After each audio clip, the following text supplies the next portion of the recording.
Greetings, old school magic players, and welcome to the Four Horsemen.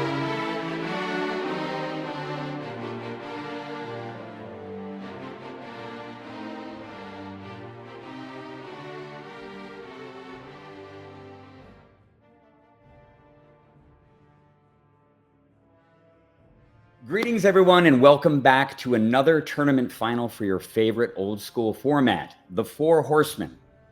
My name is Brian Weissman. I am joined today digitally by none other than the Chadster, one of the pioneers of the format, and his lieutenant, John Ekleberry. We're going to be bringing you a steady commentary about some matches that actually played out between early July and late August in what is essentially the 22nd tournament ever contested in this still emergent format. It is now 3.5 years old, and it's gone from being kind of a very fringe thing to becoming very mainstream. There are pockets of people playing Four Horsemen now all over the world. It's apparently very, very popular in Australia in particular.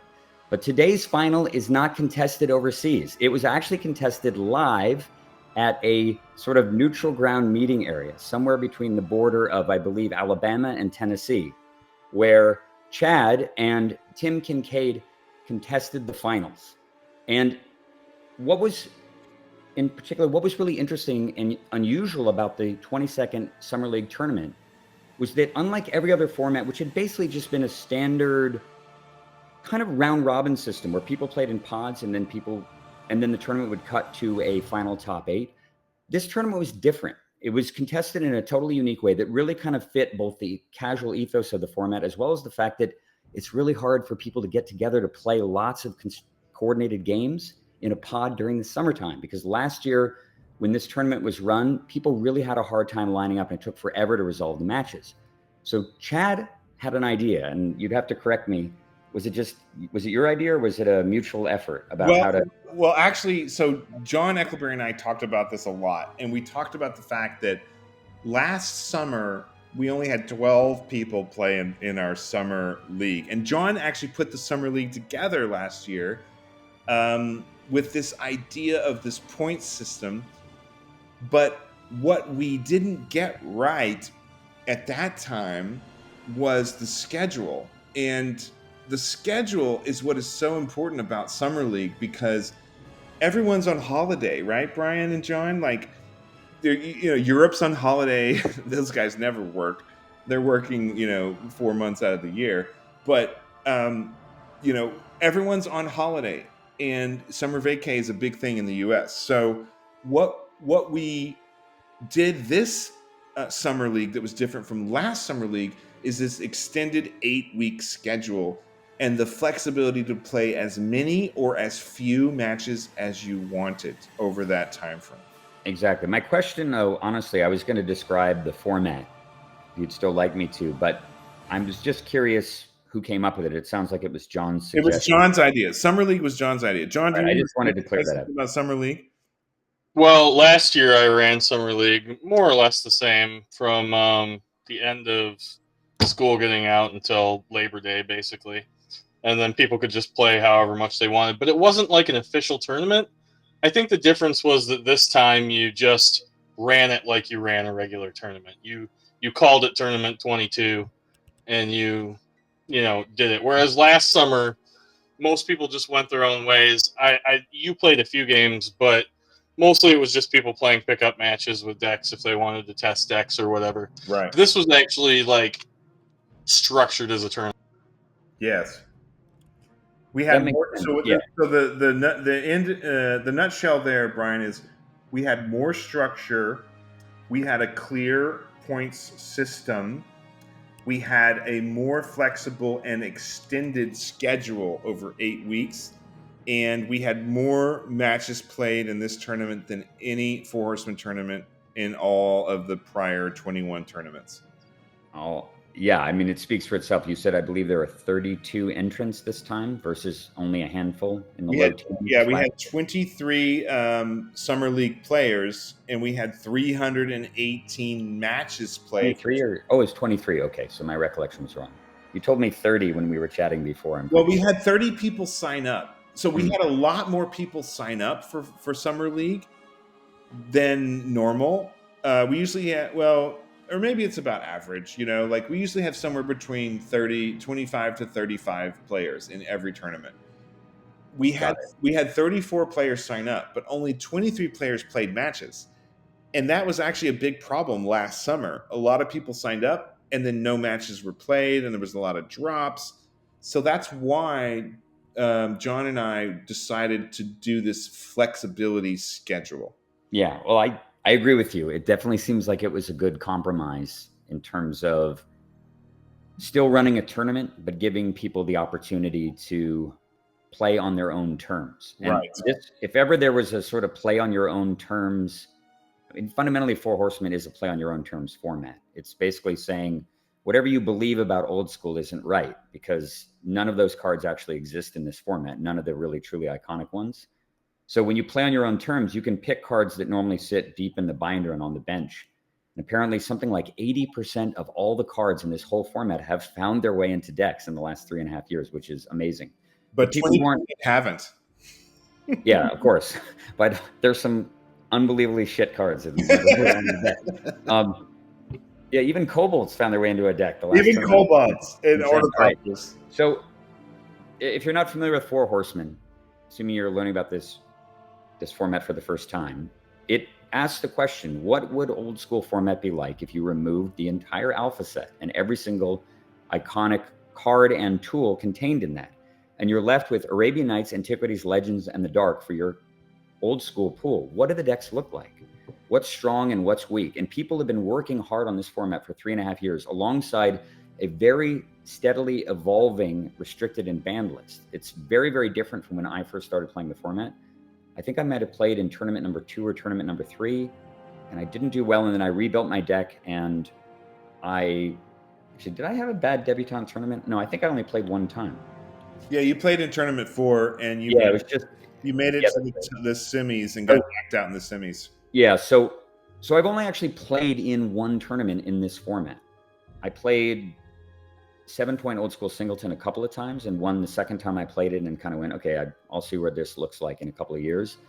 But Four Horsemen, I only played in one event, and I built a deck that was basically just pure abuse. I looked at every card that was unrestricted at the time, Sylvan Library, Ivory Tower, Land Tax, etc., and built a ridiculous pile of Bant cards that got all the way to the semifinals. I eventually lost to the other abusive, and also Mana Drain was unrestricted, but I lost the most abusive unrestricted card at the time, which was Mishra's Workshop. And after that, I've come back to the format here and there and revisited and continued to watch it evolve. And it's a very mature format now. There have been thousands and thousands and thousands of test games played in Four Horsemen. So people are really starting to get a pretty good sense about what's good. And there's one card in particular that still stands head and shoulders over everything else. And it is the titular card in one of the decks in the finals here. We'll talk about that in a little bit. But I wanted to talk a little bit more about this sort of grind your way to the top. The closest thing I can think of, the closest parallel is something like King of the Hill. Only in this case, King of the Hill is just how many points have you accumulated over the span of 2 months.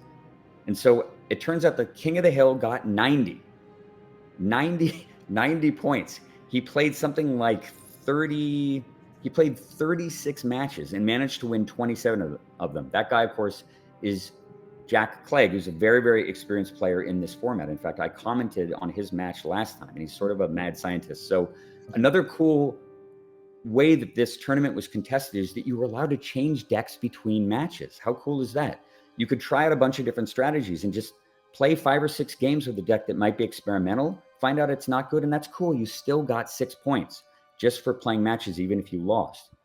So it encouraged people to innovate, which is really cool. And that's sort of what this whole format is about. It also encouraged people to grind the whole summer. One of those poor guys ground a total of 24 matches and did not make the top 8 because he kind of had a game record like a Mike Tyson's Punch-Out character, 4-20. Not great, but I'm sure he learned a ton about the format. I'm sure he had a blast. So another thing that really sets Four Horsemen apart from some of the other old school formats is there is a premium paid to the idea of art. Art is central to these sets because flavor is much more kind of the overriding component in sets like Legends and Arabian Nights. Alpha doesn't really have flavor. It just has raw power. But when you take away all the alpha power, what are you left with? You're left with the flavor that exists in these other formats. And when Chad and John and others put this format together, they really wanted to focus on flavor and art. They conscripted the one artist who did not have any pieces at all, who's definitely considered an old school artist. He was cut out from that whole Magic 30 thing, where a whole bunch of Magic artists that had happened to have illustrated alpha got a ton of extra royalties when those sets were effectively reprinted. But unfortunately, Ken Meyer Jr. got completely screwed there because he happened to have started to illustrate just after alpha came out. And he has illustrated some of the most iconic and powerful cards that have ever existed in Magic, particularly for their time. And if you look at this unbelievably beautiful spell mat that Chad had commissioned from Ken Meyer Jr., paying him double his normal fee. I won't say how much it costs. It was a lot. But they only made 100. And one day, each one of these spell mats, which is a unique print, essentially, and there will never be any more of them printed. Each one of those spell mats will probably be worth a fair amount, which is really cool because if you wind up winning any of the Four Horsemen tournaments, you get one of these mats as a memento. So what's on the mat? Front and center, you can't miss him, right? The guy with 3 weird, actually, how many arms does this creature have? I think it has 4. He's supposed to have 4, but and then it's got 2 legs. You got to look at the arm that's reaching down to the stone throwing devil to get the 4th one. Guardian Beast is a beast. It looks more kind of almost like an insect in a way. It has 6 arms, but you see him front and center, and it's guarding artifacts on the left side. You can see that Urnam is swinging in from the upper right-hand corner, and he's trying to grope for the moxes. But the Guardian Beast is protecting against that. And then the Kurd Ape is off in the corner. We've got Abu Jafar kind of slinking in the background. The band stone-throwing devils, very based, in the foreground. And then there's one other dude back here over the Kurd Ape's shoulder. Who is that, Chad? That is one of the guys from Ice Age. So there actually are 2 pieces of art that Ken very cleverly snuck in to the Four Horsemen playmat. The wizard over in the left is from Ice Age, I think, and then the Mystic Remora fountain with the fish over on the right. I was wondering what the fish is. So that's Mystic Remora. That's very Mystic cool. Remora, which is a very powerful, iconic card.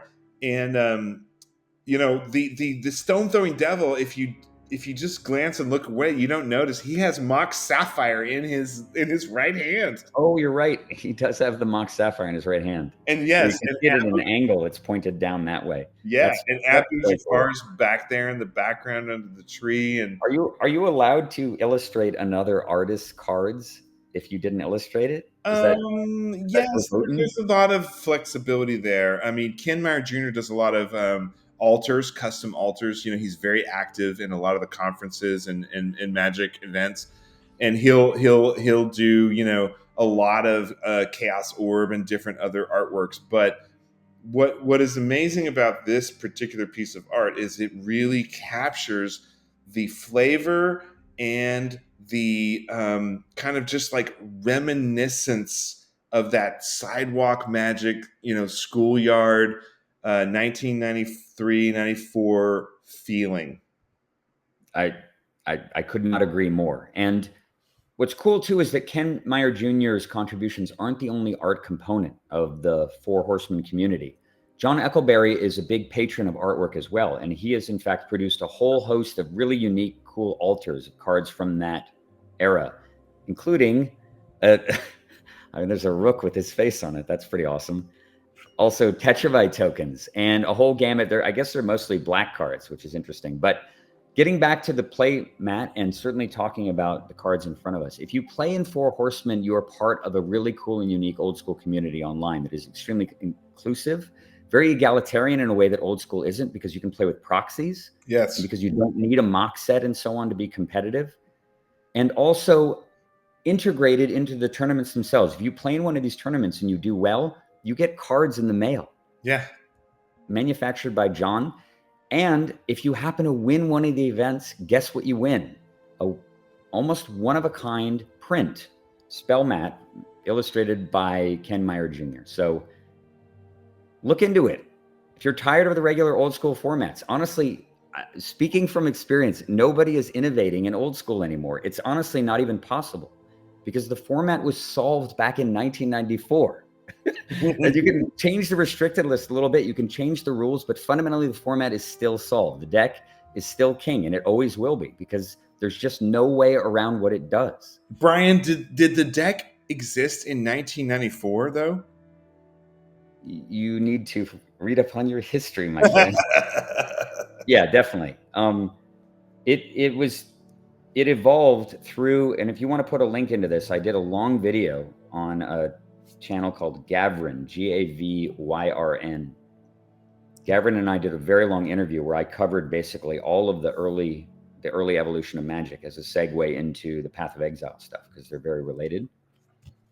But I talk about the history of the game. I had a fully working version, the modern version of the deck, the true one that was really, once you moved away from the absurd degeneracy of Unrestricted, Library of Alexandria, Mind Twist. Yeah.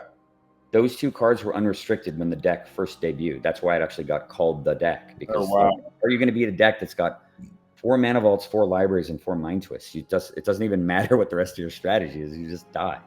Wow. But the first real build that actually had a sane restricted list, I debuted at a tournament called Dundracon. It was right after the Dark came out. So it would have been, what was that? It was like late summer, August of 1994. And that version was almost exactly the same as the version that went across the whole planet. It was almost identical. It had 2 Sarahs, 2 Scepters, 2 Moats, 1 Jam Day Tome, the restricted list, 4 counterspells, 4 mana drains. Actually, no, I'm sorry. It had 2 counterspells, 4 mana drains, and a pair of red blasts. And 4 disenchants, 4 swords, kind of like just all the standard stuff. Right. That was the version of the deck that actually really got published initially. Although the most famous version was the one that was out in '96, I think. Anyway, I don't want to revisit too much history. We're here to talk about 4 Horsemen. Well, the only reason I asked that, Brian, is because this weekend is LobsterCon. Okay, LobsterCon is 380 old school Magic players gathered in at Pittsburgh or wherever it is. And I was watching the LobsterCon matches live on Twitch and having a great fucking time. Cool. Oh my God. I mean, I was so happy to see Rich Shea get crushed. He was playing your deck, but not playing it anywhere near the skill level that you play it. And I was very pleased to see that. But Rich Shea is very, very, very good with that deck. Well, the joke that Brian Menelakis said today is he's like, Rich Shea can lose a game of Magic. And he did. And wow, I mean, if you haven't seen the LobsterCon matches that were they're on the Twitch stream for the LobsterCard crew, and I was watching those today and really enjoyed them. But That's awesome. It's really interesting to see that your deck, the deck, is still being played and iterated on. But frankly speaking, it's kind of done. Like the deck is, it's like a thing of the past. Honestly, I think the way that a lot of people view it is, it's like saying they're so different in so many fundamental ways because of the fact that there is this huge random component that you draw only 7 of your 60 cards at the start, and so does your opponent, and some other peculiar constraints. But fundamentally, I think a lot of people like playing the deck because it feels the most chess-like. The cards are solved. The card pool is solved. All that remains is the strategy. And the strategy is infinitely open-ended. You can never get better you can never stop getting better at playing it, assuming that you're playing against people who challenge you. And I think people are drawn to that because the deck sits at the center of old school and everything is a sort of orbits around it. And those decks clash with each other periodically and they have their own matchups, but fundamentally everybody is trying to beat and solve that strategy. So it's like the chess set. It's the core chess set of old school. And that does give it longevity because honestly, I mean, I've watched a lot of people play the deck in coverage and most people do not play it very well. Even people who are successful with it, they don't play it very well. They make mistakes almost every turn sometimes. Right. And by mistakes, of course, that's based on my perceptions because I invented the thing, and I put in like 30,000 hours playing it. I'm pretty confident I play that deck at least as well, if not better, than anyone else on Earth. Like, yeah. Well, Rich J did not play it as well as you, and unfortunately, Rich is not a big Four Horsemen fan. That's to our great. I don't want to bash on Rich J. I've talked to him a number of times. I like the guy. He's cool. Yeah, and he's a winning player. He's a very good old school player, as are hundreds of other people at this point. And the truth of the matter is, this is a point I wanted to make about Rich J, or really anybody else losing in old school. I carry 2 old school decks with me in my pink deck box, featured heavily in the 2019 video. Your pink deck box? Yes, my pink old school deck box, which is in my and I have 2 decks in there. I have the deck, EC rules, plus I have a special sideboard for Swedish, if I need to play a Swedish format. I also carry the exact same thing for a Grixis ATOG deck, blue-red black, which I regard as being the toughest opponent in old school for the deck. And whenever I play old school these days, it's me handing the Grixis ATOG deck to someone. And in game 1, I lose a large majority of games. It doesn't matter how good the person is. They can be like reading the cards for the first time and still beat me with that deck. And because that's how lopsided that match is in the first game. So old school is like this. There's so much power. There's so many swinging effects that snowball, and so few ways to counteract that you could go. It's like you could be the best poker player in the world and scrub out in like 50 events in a row. It's not quite to that extent, but honestly, there's a shit ton of variance in old school. Yes. Ton. Yes. And the real skill is being able to navigate that variance, being able to figure out ways to win when your opponent gets luckier than you, which is very frequently happens. So I think those are the things that people enjoy about the format. It is abetted by the fact that there's crazy swingy cards in that. There are not very many swingy cards in Four Horsemen. It's a much more kind of just systematic, deterministic format. And I see you sort of like going, really? Is that true? Think about it. There's no brain geyser. There's no mind twist. There's no balance. There's no wheel of fortune. There's no time twister. There's no ancestral recall. Those cards alone are the most of the variants. And there's no Black Lotus either, or Soul Ring, or Moxes. The comments that I have there are, in the early days of Four Horsemen, what we found was the matches were incredibly surprising. I've talked tons about how the format has a shit ton of variety, and I love look at the deck that Tim is using. Yeah, it's crazy. It's got Miracle Worker and Mana Vortex in it. How amazing. That's not the point I'm making. I'm talking about variance. And variance is both the lifeblood of replayability in any type of game. It's a big part of the fun. And it's also the part of like what it means to be skillful in a game, both being able to utilize the variance, also being able to understand it. Because there's a lot of people that literally don't even understand what the variance is in the game that they're playing. And this format does not have as much variance as old school. It just doesn't. It's not even close. In fact, really it used to have more variance because of Mana Drain and Ivory Tower and Sylvan Library and being able to draw those restricted cards early when your opponent doesn't. Now it really kind of just has land tags as the big variance, like the last bastion of true variance. And the less variance the game gets, the more chessy it becomes. And so you get these the games become very deterministic. These decks honestly look very Hearthstone-like to me rather than Magic-like. If I were to draw a comparison. Hearthstone, that's interesting you say that. Hearthstone-like? Very Hearthstone-like, yes. Very deterministic. Lots of 4-ofs. Because you kind of like the lack of a true restricted list. Like there is a restricted list, but it's not like the one in old school. For example, most of the restricted cards are lands, and they're situational lands. Like you wouldn't put Workshop in your deck, or Tabernacle for that matter, or Island of Walk, or Maze of Ith probably. And you would definitely not put Greed in your blue, red, green deck, or the Abyss. You know what I mean? The idea is that like the restricted list is these 18 cards go in every single deck. And a huge part of what those cards impart to the format is that variance, because they're so strong. I've played thousands and thousands of games of old school that are decided on turn 1 or turn 2 because someone drew more of the reserve list or the restricted list than the other person. Right. That is not a thing that happens in this format. So I think it's a good thing overall. You get more interactive games. Yes. People really want to play it more. And as far as like what's the solution is, I think people are still innovating in Four Horsemen. It's definitely going to get more interesting once you do the right thing and restrict land tax, because it's a toxic card. Well, and that brings us to Tim Kincaid's deck, right? All right, let's talk about the decks. Luke Raven, who is with us here tonight in the audience spectating, I just want to give a shout out to Luke Raven. Luke Raven has done an amazing Four Horsemen Old School Magic Tournament 22 Summer League blog. If you haven't checked it out, go to fourhorsemenmagic.com/blog and check out this amazing, insightful, and heartfelt review.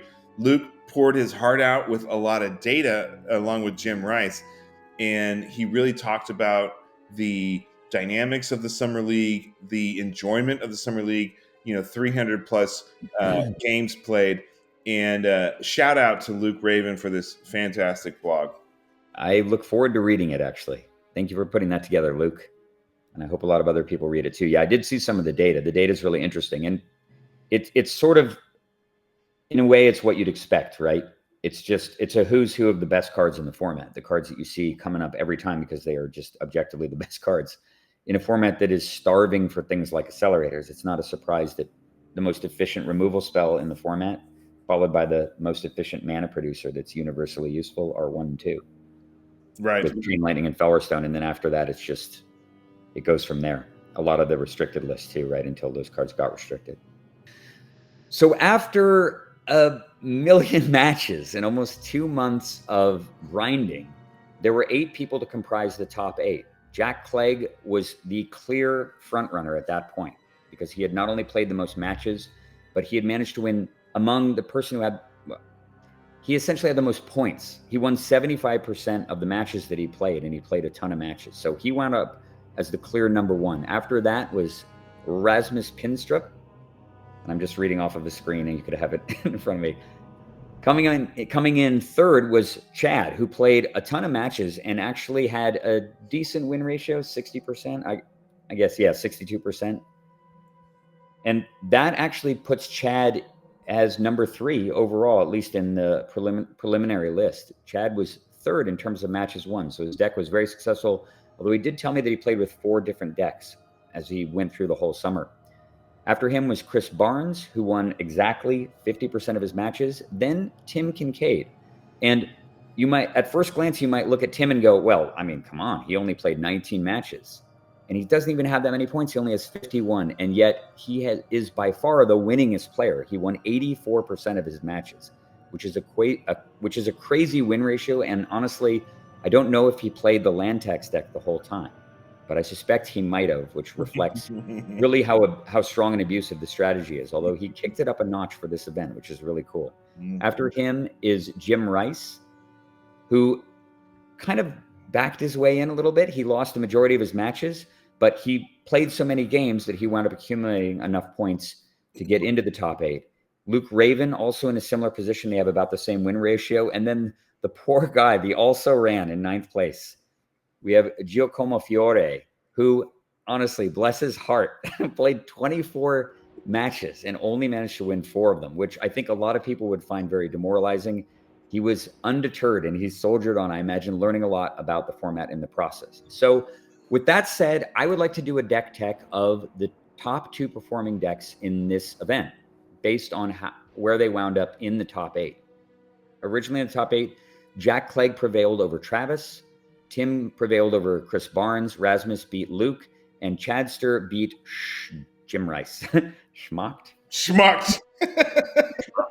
I have no idea what the game scores were. Actually, it'd be cool to know that for future reference. I think most of them were 2-1 matches, Brian.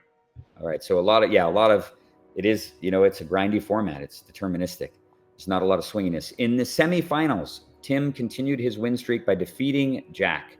That was a battle of the Titans actually there, because those guys were essentially 1-2 in the Swiss. And Chadster beat Rasmus, bringing him to the finals. And this is extra cool too, because this is the 22nd tournament that's ever been contested, and Chad has only been in the finals of a Four Horsemen event one other time. A match that ended, honestly, in controversy. So this is Chad's big redemptive moment.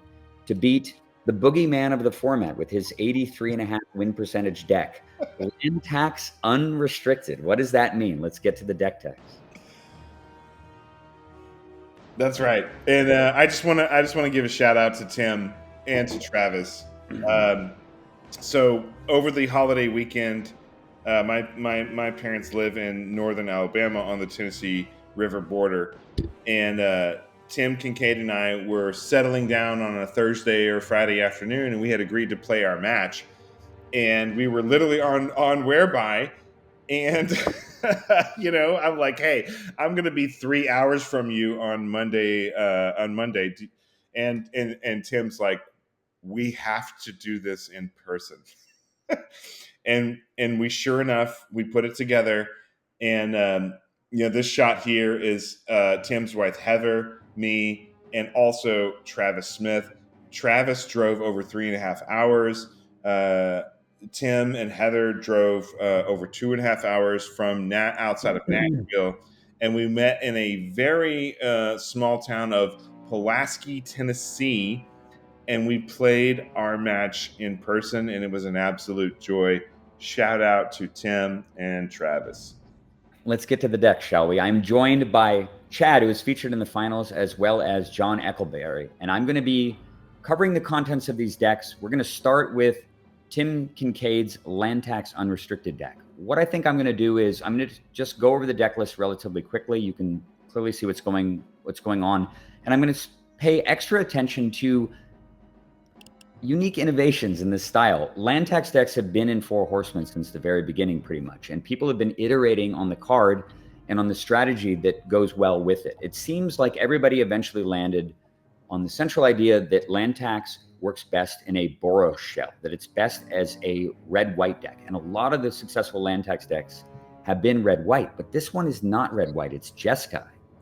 And it's not just Jeskai, it's actually incorporating a card that I have never ever seen used in a deck before. That card is sitting directly in the middle of the deck list right here, and it costs 2 blue mana. That card is Mana Vortex. So how does Mana Vortex work? I had to look it up. It's an enchantment, and when you play it, you have to sacrifice a land. So it puts you down a land, and normally that's a disaster, but you're playing with land tax. So it actually generally will get you ahead. At 3 land, you can play Mana Vortex, eat up one of your lands. Now you can tax while the Vortex consumes them. Because every single upkeep, I believe, with Mana Vortex in play, each player has to sack a land.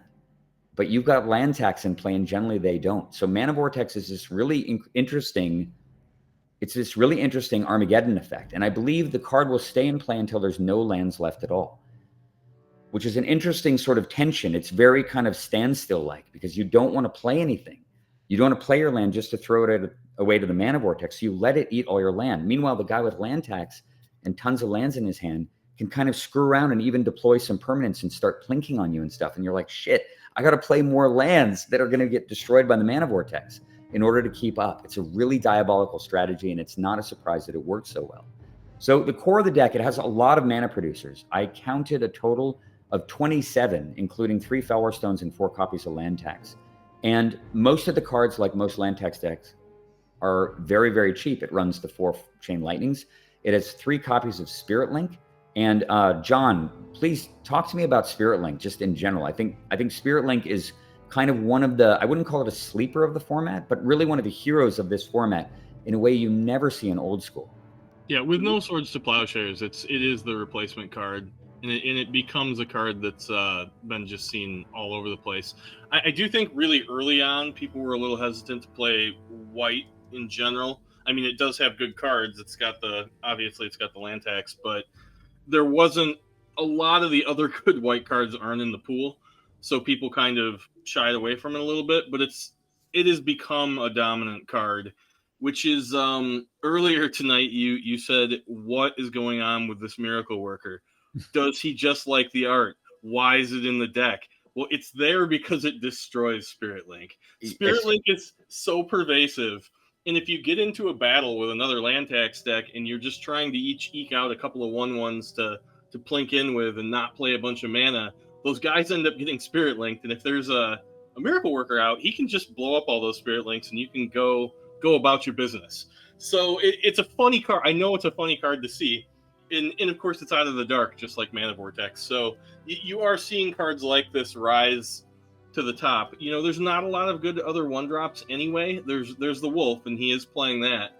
But if you want to pack more 1-drops into your deck to have guys to deploy, you might as well have a card that like does something, right? And so that card can also maybe get you out of a bind and to destroy an enchantment. Because like, really, what else are you going to play? I mean, there's Clergy of the Holy Nimbus, I guess, is the other white 1-drop, which, you know, not the best either. So like, I can see why this card is seeing play, because Spirit Link is just everywhere.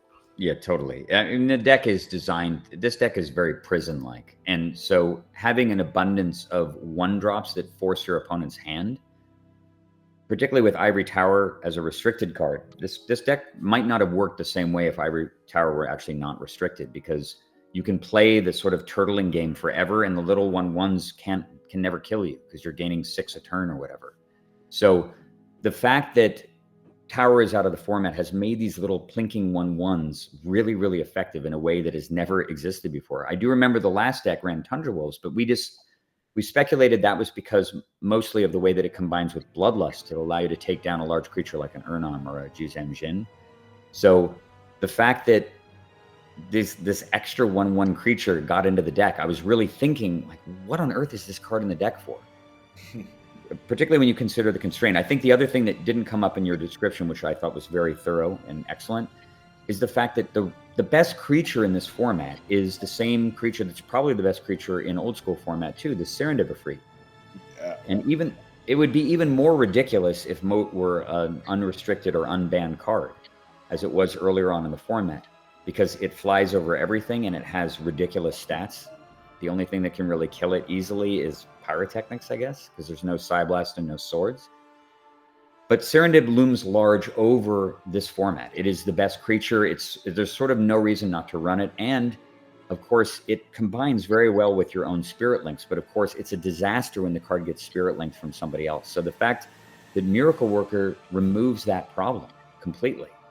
It nullifies all the Spirit Links that would go on your Serendips. And suddenly they're in a really, really big bind because it's hard to deal with this creature without the 1-mana enchantment. So the more I thought about it, the more I realized that Tim was extremely insightful. Genius even for including this creature in the deck. It really does work extremely well. And it's an example of a metagame call that's a real reflection of how experienced he is with the format. He also has 1 Force Spike. What do you think that's in the deck for? Oh, one of is a little bit strange. I mean, I did run Force Spike when I was playing blue, but I was running it as a 4 of, so that, you know, it would actually come up from time to time. And there's nothing quite like Force Spiking somebody's stuff and like actually having it get countered. It's great. Yeah. But you know, Tim's in here. I'd love to hear about the Singleton Force Spike. I have a suspicion. Maybe he'll confirm it, and I think it's important because in 4 Horsemen, you're allowed to see everybody's deck lists. Everybody publishes their deck lists in advance, so there's no secrets other than the fact that you could change decks match by match. But in the finals, and certainly in the top 8, you know what people are playing. This Force Spike is in here to keep people honest, because do you tap out on turn 4 to play Urnam Jin? Or do you wait until turn 5 just to be sure, because you don't know if he has it? If he doesn't have any Force Spikes at all, he can never have it. But if he's got just 1, it might totally screw you.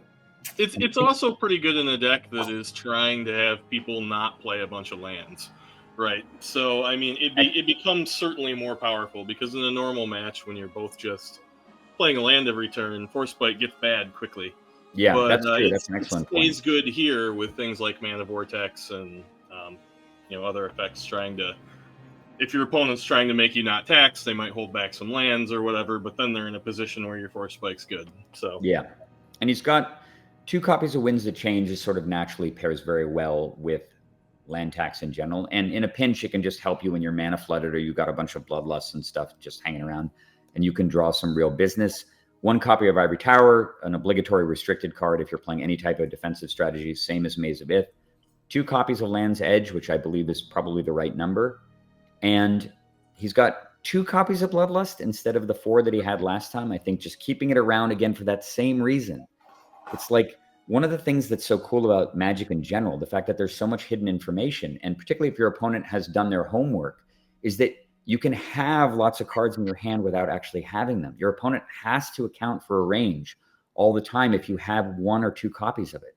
So 2 Bloodlust probably very often does the job of 4. And then you've got 2 extra free cards that you can use to include these Mana Vortexes I talked about. Also 2 copies of Divine Offering. And that pretty much rounds out the deck. It just looks to me like super, super hyper specialized. If you look at an ecosystem where animals have spent a very, very long time evolving, like at the bottom of the ocean, you get all these weird, strange mutant things.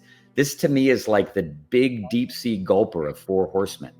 It's an embodiment of all of the learning and efficiencies going through multiple iterative gauntlets over and over and over again and kind of arriving at this insane strategy, which was proven very, very effective in the open rounds during the months of July and August. So I'm going to jump over to the sideboard. Over in the sideboard, there are a couple more Force Spikes. And John, what kind of a deck would you sideboard Force Spikes in against anyway? When are they good and when are they bad in this format? That is with this deck, that's a good question. I mean, I think they're better here maybe than they are against other decks because of destroying lands. But again, we've got Tim in here, so I would actually love to know if he sideboarded any of this stuff in and how often. Yeah, I'd be curious to know. I think that probably, if I had to guess, this matchup is probably kind of what they're for in a way, because Chad's going to need to accelerate and he's going to need to play big creatures, particularly the Urnam Jin, that can just kind of deal with all of the defense that's in the other deck, minus the Bloodlusted Wolf or whatever. If you can get one of those into play, it could totally impact, it could change the game and give him a huge advantage. And a Force Spike is a really, really good defensive countermeasure against that, against a 4-drop. He has a single copy of Mana Drain probably in there for the same reason, or just to kind of catch all just about, anything weird you might want to run into. I wonder if there's do people play Mirror Universe in the format still? Oh, yes. It's usually in my sideboard. Yeah, I was just thinking about big things that would require you or necessitate a Mana Drain. I mean, it is a sort of format catch-all, although this deck doesn't run a lot of blue, and it doesn't want to just be sitting there with its islands untapped every single turn. It wants to be more proactive, or it just doesn't want to land in play, period. And so the Mana Drain is probably just there again as a possibility to come in to really keep the opponent on the toes. There's another Miracle Worker, another Divine Offering. Those are just redundant copies for, if you need an extra Spirit Link Destroyer. 1 copy of Feldon's Cane. Do you think that that's in there just for the land tax mirror or something? Well, Brian, we've seen a lot of decks that are very on the control level, right? Control is the emerging meta dominant deck type in 4 Horsemen. And it's both, it's just like the deck, right? We have the deck of the 4 Horsemen, and John, myself, we have a whole committee of players who, manage the format. And we have seen life gain, card draw engines, and control being the dominant emerging dynamic in 4 Horsemen. Yeah. That is, minus the life gain, I mean, that's the story of old school in general. Yes. And when it comes to Feldon's Cane, what we see is if you're in a control match and it's control versus control, or aggro, even aggro versus control, a Millstone, one of my favorite cards. It's a janky card, but I have loved that card since I was a kid because I love the feeling of tapping 2 mana and putting 2 of your cards that you might want into your opponent's graveyard. It's the kid in me that takes great joy in that. But that actually is relevant in 4 Horsemen because there's lots of combos, and there is this dynamic in 4 Horsemen that you can actually mill your opponent out. So I think it's very wise, and it tells you that Tim Kincaid understands the deep perspective of the meta in 4 Horsemen by the fact that he's got that Feldon's Cane in the sideboard. Yeah, that makes sense. Thank you for the explanation. I'm just thinking about the role that it played in the last match, because I know we talked a lot about Feldon's Cane in the land tax mirror match, but it didn't ultimately really do anything. We had multiple Feldon's Canes in decks in the tournament 21 finals, which was Jack Clegg versus Lucas Santos with some crazy land tax. I guess it could have mattered more if we hadn't gotten a situation where somebody had land tax in play, fewer lands and Land's Edge. If the game had just been at a stalemate for forever, then the Feldon's Canes might have mattered a little bit more. I'm going to move down the rest of the sideboard. There's a pair of boomerangs. So just one more note on Feldon's Cane before we move on. I think it's often a card that doesn't do anything, and is often a card that's pretty bad in Old School because it doesn't do anything. But we've had so many matches that are running so long, and people trying to deck each other, and people trying to recycle their lands back into their deck that they've pitched to their Land's Edge or whatever, that it's kind of becoming a card, at least in this meta, that people do want to run. Yeah, it makes sense. I mean, again, it's one of those things where you don't want it until you do, and then you're thinking, thank God I put Feldon's Cane in my sideboard. Or it's the same thing with Tormod's Crypt. Arabian Nights and Legends are the dominant sets in Four Horsemen. So many iconic cards, so many powerhouse cards. And we have Bazaar of Baghdad, we have All Hallows Eve, we have Eureka, and Tormod's Crypt and Feldon's Cane are kind of like the antithesis of these themes. And they're such reminiscent cards. Like, when I was a kid, and I think John and myself and several other Four Horsemen players, we have all discussed the fact, Brian, that every single one of our decks, when we were playing tabletop or sidewalk Magic as kids, we all had Feldon's Cane either in our deck or in our sideboard. Whether or not it belonged there. Fair enough. Okay, I'm gonna continue. We're gonna be here forever. Yeah. Okay, so rounding out the sideboard are the 2 copies each of basically the Pyroblast, Red Blast, Blue Blast, Hydroblast. It's required to play with, just for that kind of interaction. And then the quasi City in a Bottle card, 2 copies of King Suleiman, a really cool thing you get access to when you play white in the format, because Arabian creatures, particularly the Jinns, Serendib Ifrit, Serendib Jinn, Urnam Jinn, and of course Jizam Jinn, are destroyed by that thing, and there isn't a lot of removal. So you're not allowed to play with City in a Bottle, but if there's a King Suleiman in play and you're playing a deck like Chad's deck, Teamer Aggro, I guess, is what it would be called in modern parlance, you're going to get destroyed by a King Suleiman if you can't get rid of it. So without further ado, let's move over to what Chad called his rug aggro deck. I would go with for some reason, I always put blue first. So blue, green, red is how I always do it. But it's actually called Teamer in modern parlance, the combination of those 3 colors. I feel like Chad has played some version of this deck a million times now. There's been so many iterations of it. I think you played red-green, pure red-green at one point, and then you went back to playing red-blue-green. And what's interesting, too, is that back around Tournament 4, when I was first talking about this format to Chad and the other designers of it, was I reasoned that if you constrained both Abyss and Moat, that the best deck would very rapidly be this one. The deck that's been called a million different things. It used to be called Monkey May I way back in the day, back in the old school days.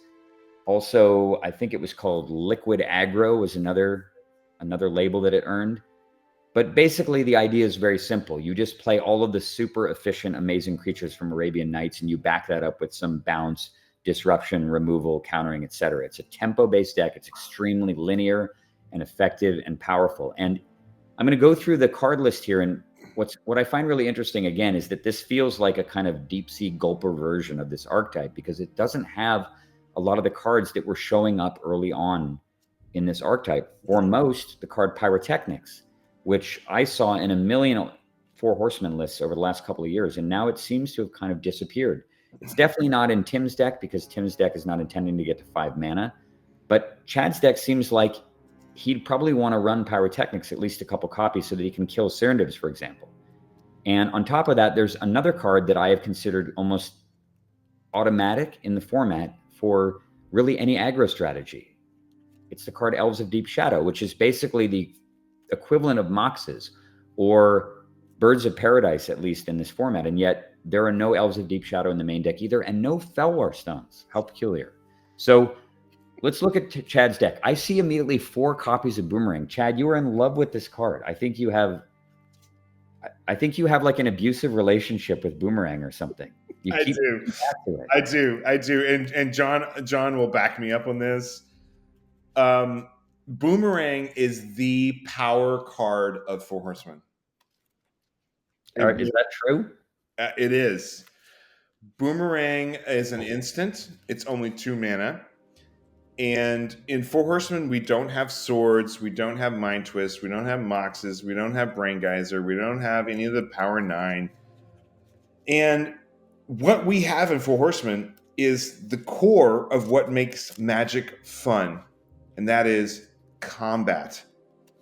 Combat and interactions in combat in Four Horsemen are what makes this format different, unique, and special.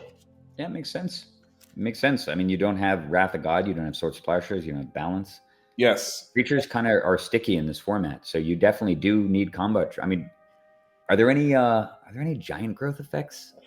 There is Unstable Mutation, there's Ashnod's Transmogrant, there's Bloodlust. Bloodlust is in Tim's deck, and we didn't really cover that in the DeckTech, but those Tundra Wolves with the Bloodlust, that is 5 damage.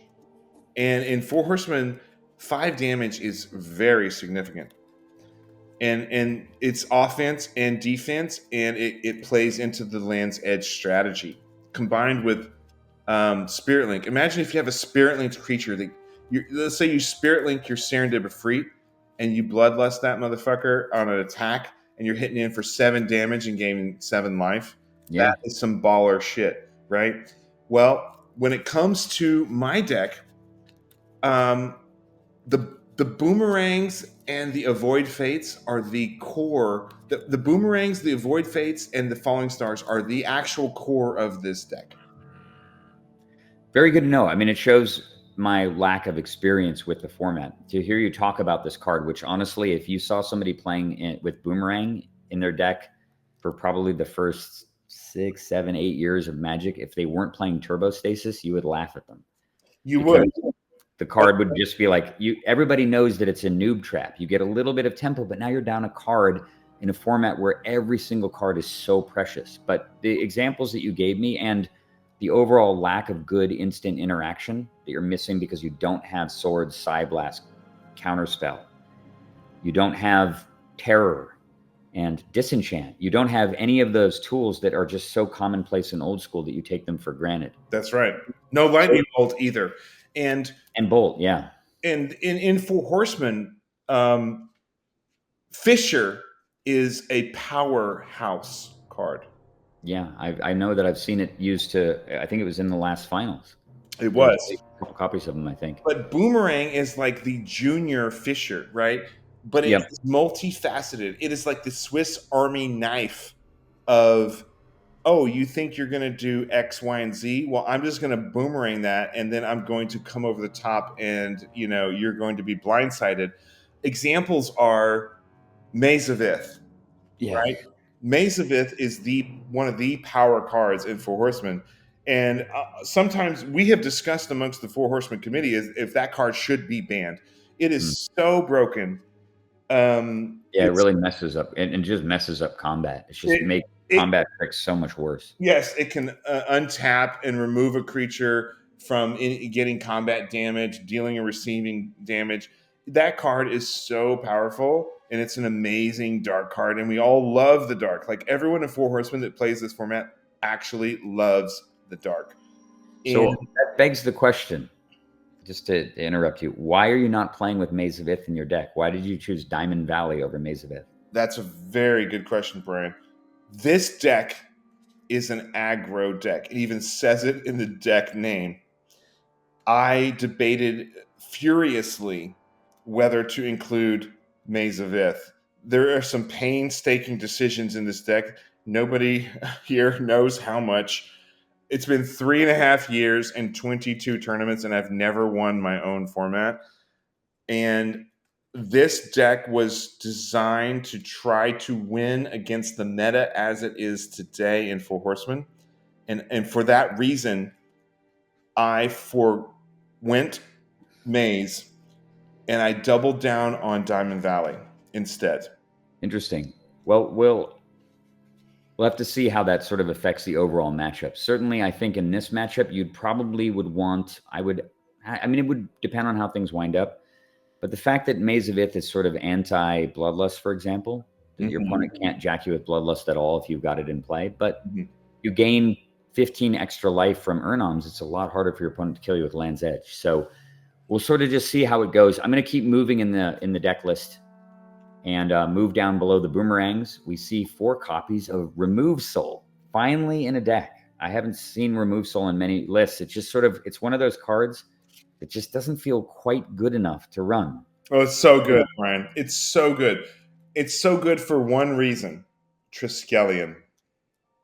That's true. And I guess if you, knowing the format, if you expect to play against tons and tons of Triskelions, the value of the card goes way up. Same for Serendib, same for Urnum. Anytime you're able to pay less mana for the card than they invested in it, you're coming out a little bit ahead.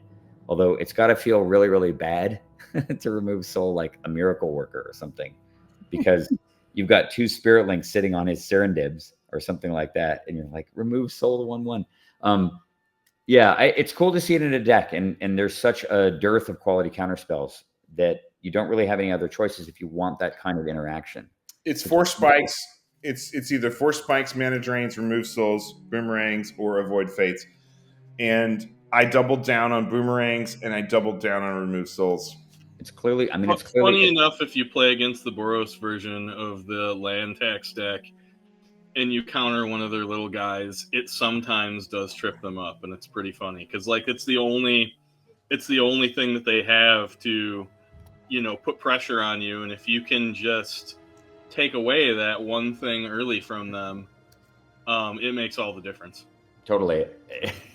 It makes sense, just the interaction. I cast Miracle Worker, I cast Remove Soul. What a format, right?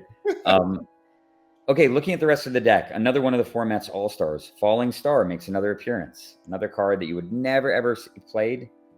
Love it. Because why on earth would you play this card when Chaos Orb is in the format? Or Lightning Bolt, or whatever. It's just like, it's so outmoded and obsolesced by the more powerful cards. So it's an example of a card in Four Horsemen that really, really does shine.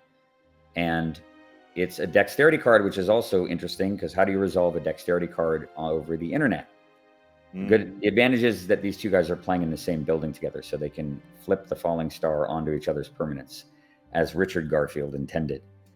And to the right of that, 1 copy of Sylvan Library, a restricted card. I'm sure Chad would play with more than 1 copy of it, probably at least 2, if he could get away with it, but there's only 1, and particularly paired with Diamond Valley, it's a really, really incredibly strong interaction. Next to that, 4 Urnam Djinns. Mighty, mighty green Urnam. He's just... can't go wrong with them. Anybody who's ever played old Type 2, when it was called Type 2, certainly who's played old school, you're very familiar with Urnam. Any format that it's legal in, basically, that was probably before 2004, 2005, Urnam is the definite all-star, and it doesn't even really... the drawback is so negligible, particularly against the Tax Edge deck. 4 copies of Chain Lightning, 4 Curd Apes, which I found really interesting, actually, because I looked at Chad's list, and he did not have a lot of land. This deck actually looks very, very land-light to me. Too land-light, in my opinion, to be running 4 copies of Urnam Djinn, and all of these 3-drops as well, and things that cost double blue. So, to me, it's a small point of frailty. I think if I had built this list, I would have added at least 2 more lands. And you're running Curd Apes, 4 Curd Apes off of 9 forests, which normally isn't enough, but interestingly enough, Pendlehaven is a quasi-forest if you happen to have a Curd Ape, right? Because you can make the 1/1 Curd Ape into a 2/3, just like a Taiga, only you have to pay a mana to do it. And 4 copies of Scavenger Folk. With all of the nerfing to artifact-based strategies, can you explain to me why you thought these 4 main deck Scavenger Folk were better than 4 elves. Why did you make that decision? That's a very good question. It's multifaceted, the answer. Number one, the Scavenger Folk are so versatile. They can come down on turn 1 and start attacking. And if you get a Pendelhaven early, they're a 2/3. They're a Kerdate. And if they play Ivory Tower, if they play, Suchi, if they play Clockwork Avian, Tetravis, even Jaloom Tome, Felwar Stone, there are so many powerful artifacts. Tawnos Coffin is an absolute nightmare to deal with in Four Horsemen. Even things like Mirror Universe and what's the Sword of the Ages? There's so many cool legendary artifacts in Four Horsemen that don't see play in the major formats, but they see a lot of play here. And mainly, Ivory Tower is the big boogeyman, Brian. If Ivory Tower comes down early, you have a huge mountain to climb. And if you just play a turn 1 Pendelhaven or Taiga and a Scavenger Folk, you don't give any fucks about Ivory Tower or any other artifact they play. You're going to attack and deal damage, and you could have a Kerdate effectively with the Pendelhaven hitting in. And if they play any artifact that threatens you, it's gone. Meanwhile, it's Chain Lightnings, Urnums, Serendibs, Remove Souls, game over. All right. Well, I definitely appreciate your thought process, and it definitely does make sense. I don't agree, like just intrinsically for a bunch of different reasons. But Brian, I am not a good Magic player. I think you're a fine Magic player. You've made multiple tournament finals, Chad. Two out of 21. I see in this deck, honestly, it's just, to me, it looks like it's way too precarious when it comes to mana. 4 copies of Pendelhaven, those are not forests. If you draw 1 early, what if you draw 3 or 2 as your only lands? Yes. It's an instantaneous mulligan. Redraw. Yes. Draw 2 Pendelhavens and an island. It's like there's so many draws with 4 copies of that card that are dangerous. Yes. The way you get past this is you have flexible ways to accelerate your deck. And the Elves of Deep Shadow do all the things with regarding attacking with Pendelhaven and stuff that the Scavenger Folk can do. And I would have said that this strategy made a lot more sense 2 years ago when Ivory Tower was unrestricted. Yeah. And the decks were just better. There were way more artifact-based decks in the format because you had an unrestricted Mishra's Workshop problem. Well, so, Brian, the other card we haven't discussed is Felwar Stone. Felwar Stone is, other than Elves of Deep Shadow, Felwar Stone is the Mox of Four Horsemen. And if I play a turn 1 Scavenger Folk and my opponent plays a turn 2, 3, or 4 Felwar Stone, I can be getting in for damage early and remove their Felwar to cap their land. Yes, you can definitely do that, for sure. I mean, it's like I agree with you that fundamentally those are scenarios that can play out. I'm just thinking kind of bigger picture, in the sense of what is your deck trying to achieve? What are the strengths of Temur? Temur is a tempo deck, and a tempo deck wants to be doing things faster. The idea being that you go turn 1 Elves of Deep Shadow, turn 2 Serendib, turn 3 Urnam. That draw is so much more powerful than trying to play a reactive strategy where you go turn 1 turn 1 Scavenger Folk, turn 2 land, kill your Felwar Stone, untap. It's like it's so much weaker based on what Temur is trying to do. And you have Boomerang and Force Spike also, and Remove Soul to maintain that tempo. It's so vital that you're in front of the opponent, whether you go first or second, that I don't think that the ability to deal with the restricted Ivory Tower, and also Work Factory is also restricted too, so you don't have to deal with that either. I just generally think that this deck would be improved if you made that swap in the future. That's all I think about it. I think that's fair. And you could very well argue that the Remove Souls should come out and the Elves of Deep Shadow should go in, or some version of the Boomerangs move and the Remove Souls mixtures. There's another card that is missing that is absolutely one of my favorite cards in Antiquities, one of the great Four Horsemen sets, and that is Jaloom Tome. My original version of this deck had a Jaloom Tome, and I specifically removed Jaloom Tome The same reason that I removed Maze of Ith. Hold on 1 second. I'm just going to send a message. So how many of your games, Chad, did you pull the scavenger folks to bring in the elves? Did that happen often? Or Never. not really? Never. No. I never remove scavenger folks to swap for elves. Most of the time, I removed either 1 or 2 Urnum Djinns and either a Force Spike or a Boomerang or a Remove Soul. I can remove 1 Boomerang, 1 Remove Soul, 1 Force Spike, and 1 Urnum and swap in the elves. And that's if you're bringing in the elves, though, why drop an Urnum? It's the thing you want to cast with the elf. Well, the Urnums are easily disabled by Spirit Link and Maze of Ith and Oubliette and, you know, all the other enchant creature spells. Also, the other reason why the most often the Urnum Djinns got sideboarded out was when I faced another land tax deck, right? So part of the strategy of this deck is if I am up against Tax Edge, which is the predominant threat in Four Horsemen meta right now, I'm never going to get to play an Urnum Djinn in that game. Never.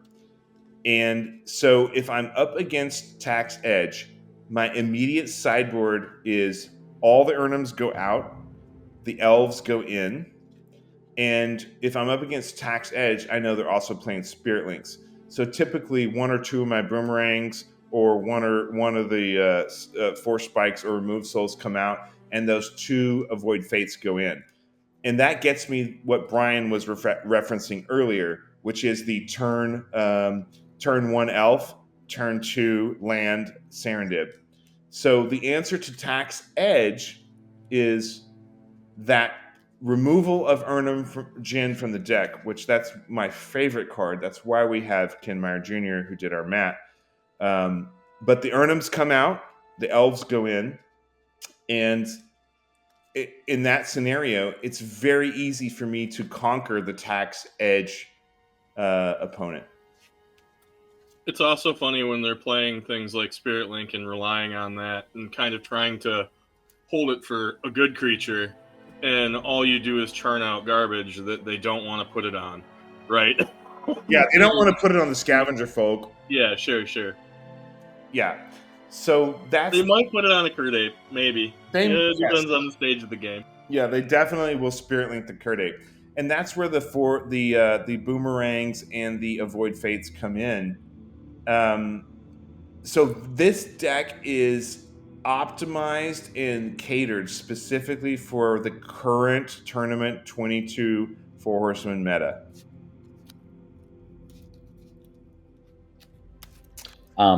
All right, cool. Yeah, that I appreciate hearing the storytelling about it, and it does make sense. And I think the fact that, based on John's question, that you found that you were never ever sad to have the Scavenger Folk in the first game, Never. You kept them in the deck all the time. Then again, you know more about the format than I do. So when I give you insights about this stuff, it's only just based on my instincts, having played with these cards for a very long time.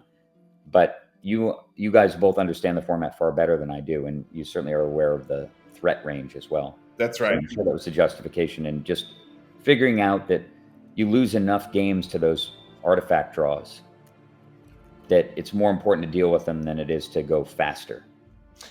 That's right, Brian. And in Four Horsemen, it's an extreme joy and absolute pleasure to play a turn 1 Elves and a turn 2 Serendib and a turn 3 Force Spike. Game over. Okay, so with that said, let's move over to the sideboard of Chad's deck. We did talk a little bit about Avoid Fate, right, as we were transitioning over, and he does have a pair of those in the main deck alongside a Mana Drain. So a little bit of green counter magic spice going along that, and 2 more in the sideboard. What decks in particular are you bringing in extra Avoid Fates against? Oh my God, so many. So Tim Kincaid, who is he's in the audience with us tonight and is my opponent in this match. Tim actually came into Four Horsemen many, many months ago and just came out of left field and crushed and dominated and innovated in Four Horsemen with a 24 enchantment deck, 24 card enchantment deck. All of the typical Swedish Atlantic easy and lazy answers like Disenchant and Swords to Plowshares and Terror and Lightning Bolt. None of those easy, lazy options are at your disposal in Four Horsemen. Rather, you have to be much more creative.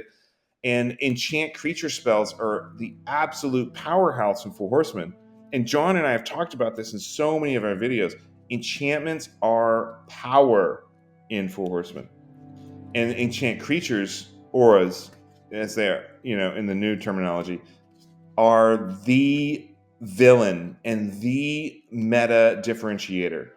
So between the boomerangs and the avoid fates, I have so many answers to all of these enchant creature, fuckery. That's really the long and short of it. Yeah, it makes sense. Nobody playing in an old school event would normally assume someone would have a void fate, but I imagine in Four Horsemen it's a very different story. And it's spicy as hell. I love the art. It's a 1 green instant counter spell. Hell yeah. All right. Speaking of other 1 green mana spells, the 4 Elves of Deep Shadow we talked about before, and then there's 2 copies of Concordant Crossroads. Really interesting, because not only are these kind of accelerate the attacking creature strategy in a way that could be very complementary, but of course they're an enchant world, which allows them to overwrite any enchant world currently sitting in play, and that includes Land's Edge, which is an enchant world, as well as the Abyss. So with all of the land tax Land's Edge decks looming large over your format, Concordant Crossroads seems like a very, very good pick. I'm actually surprised you only ran 2, but do you feel that that's the right number, just to counteract the same number of Land's Edges? Well, that's a very good question, Brian. The Concordant Crossroads are actually not in this deck because of Land's Edge. Once an opponent plays Land's Edge, it's usually game over. Is it? Well, not if they're playing it right. I mean, they shouldn't play it until they can kill you with it. Generally, Now, but sometimes they don't have that luxury. Yeah, sometimes we they have did see in our previous finals, people not do that. They played it early, and then it cost them. Yes. You often don't have that luxury, though. You kind of got to put it in play because your hand's full, and you don't have the ability to put them away. You have a Diamond Valley. People play with Ivory Tower, so people could be at 30, and you're kind of forced to play it. So and then you can overwrite it. So the Concordant Crossroads. Number 1, I love Concordant Crossroads. I remember playing. So much of Four Horsemen is about reminiscence. This format is not about spiky competitiveness. This format is about reminiscence and fun. It really is. And Concordant Crossroads is one of those cards that I always loved as a kid. I loved it, just like Arnhem Djinn. I remember playing, Llanowar